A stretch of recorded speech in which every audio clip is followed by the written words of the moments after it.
Messieurs, dames, bonjour.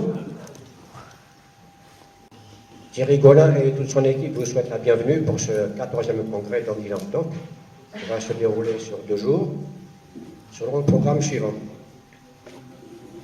Première conférence qui va débuter d'ici 5 ou 6 minutes de Martine Pérez sur le thème « Si les rencontres rapprochées m'étaient comptées », une manière inhabituelle d'aborder ce sujet, mais néanmoins très intéressante.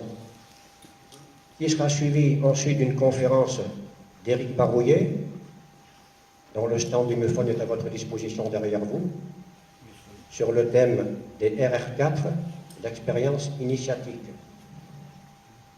Ensuite, vous aurez l'occasion de faire une pause.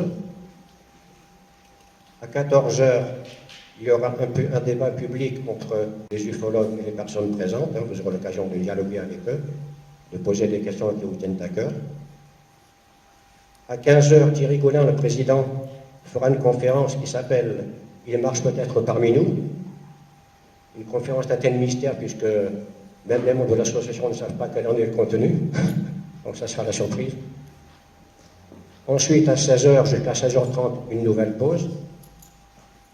À 16h30, nous serons en direct en visio avec un ufologue argentin, en direct de Buenos Aires, c'est ça, Rubén Morales, qui nous parlera de l'étrange cas du caporal Cucheta. C'était un policier argentin qui avait vécu une expérience pour le moins assez déconcertante et extraordinaire. À 17h30 jusqu'à 18h30, vous pourrez également discuter avec les stands derrière, avec le stand du MUFON. On n'oublie pas le stand de Jean-Louis Agneau ici présent, qui représente évidemment Lumière dans la nuit. Nous le remercions de sa présence. Donc aujourd'hui, ce sera terminé aux environs 19 h à peu près. Demain, à 10 h, nous ouvrons les portes au public. Ce sera l'occasion pour les personnes désireuses de faire part éventuellement de leur témoignage ou de leur expérience ou de demander des précisions aux membres de l'association sur le fonctionnement de l'Orly-Languedoc, par exemple. Ce sera l'occasion de parler à bâton rompu.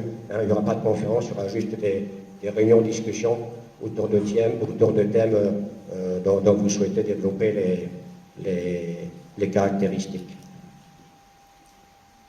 De 12 h à 14 h, pause déjeuner.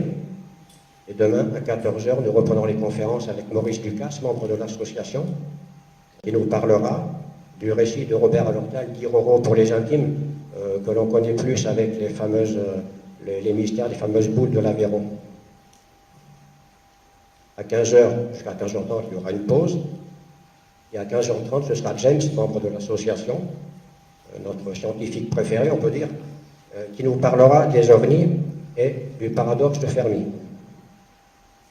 Et après ça, de nouveau, des stands à votre disposition et des réunions de discussion sur le thème de l'ufologie, évidemment. À votre disposition, sur les 2 jours, il y a également la possibilité d'acheter des billets de tombola. Aujourd'hui, il y aura un tirage vous permettant de gagner 2 livres. Le premier livre est celui de Thierry Gaulin qui s'appelle « OVNI en Méditerranée ».